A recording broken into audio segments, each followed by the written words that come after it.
a gente está mudando o tempo inteiro. E é por isso que é tão difícil a gente ficar preso no mesmo lugar. Mudar não necessariamente é ruim. E quando a gente se abre para essas mudanças, a gente vai, aos poucos, dando passo em direção a nós mesmos, né? A gente vai se conhecendo. E se conhecer é tão importante para que a gente decida o que sim e o que não, o que nunca, o que talvez. Senão a gente fica sempre dependendo da opinião do outro, fica sempre dependendo do meio externo, ao invés de entender que a gente está onde a gente se coloca. Então, tudo isso vai ganhando um novo sentido dentro dessa caminhada.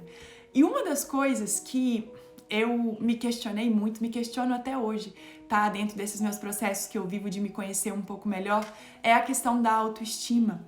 Como a gente vive né, com uma mente que está sempre ligada na escassez, a gente sempre sente não ser bom o suficiente. Não ser legal o suficiente, não ser honesto o suficiente, não ser bonito o suficiente, não ser compreensível o suficiente, não viver em paz o suficiente. Tudo isso é baseado numa crença de que a perfeição existe. E essa perfeição, ela está destruindo mentalidades. Ela está fazendo com que as pessoas se frustrem muito, porque é uma coisa que é inatingível. É inatingível porque a mídia mostra uma perfeição que na verdade é superficial e a gente está o tempo todo vivendo imerso dentro dessa mídia. A gente está o tempo todo vivendo realidades muitas vezes que não são reais, né? Que são irreais. São coisas que a gente se compara, mas na verdade aquilo ali é algo muito superficial. É mentira se alguém disser que não sofre. Isso não é real, sabe? Uma vida que muitas vezes é mostrada sendo só boa, só legal, só em paz, só coisas positivas, isso não é real.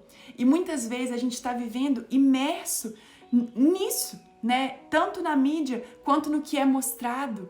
E será mesmo que quando a gente começa a perceber as nossas próprias realidades, a gente talvez pare de se comparar com o que a gente está vendo do lado de fora? Isso só pode acontecer quando você se conhece. Não é só você que enfrenta dor, medo, ansiedade, angústia. Todos nós passamos por isso. Seja quem está buscando o caminho do autoconhecimento, seja quem não está buscando o caminho do autoconhecimento. Seja quem está se abrindo para a espiritualidade, seja quem não está se abrindo para a espiritualidade. Tá cada um enfrentando as dificuldades da vida de uma maneira. E a gente não tá aqui para julgar quem tá vivendo num caminho ou tá vivendo no outro, porque a pessoa não se torna mais espiritual se ela anda de bicicleta ou se ela anda de carro. A pessoa não se torna mais espiritual se ela faz yoga ou se ela come carne. Isso não tem a ver com você se abrir para sua parte espiritual.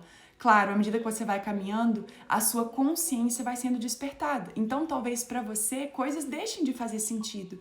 E talvez para outras pessoas não. E tá tudo certo, né? Existem inúmeros caminhos a serem seguidos.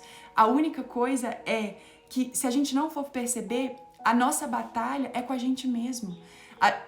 Essa comparação, essa batalha com o ambiente externo, essa comparação com o outro, é só um reflexo de algo que a gente está vivendo dentro da gente. Então, talvez você esteja se cobrando demais uma perfeição que seja inatingível. Talvez você esteja sendo tão duro com você que você só consegue se criticar o tempo inteiro. E só quando você desperta para esse seu tratamento com você que você pode se curar. Não se pode mudar aquilo que interiormente ainda não se aceitou. Então, se você está se criticando o tempo inteiro, se você está se julgando o tempo inteiro, se você está se cobrando o tempo inteiro, é dessa maneira que você vai olhar para a sua realidade.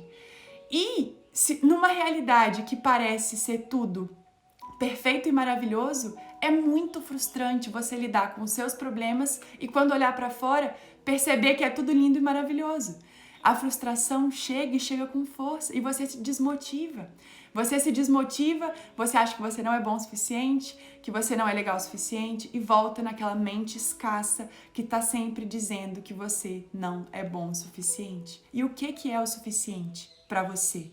É para você ou é em comparação ao outro? É a comparação dos seus bastidores ou da plateia alheia?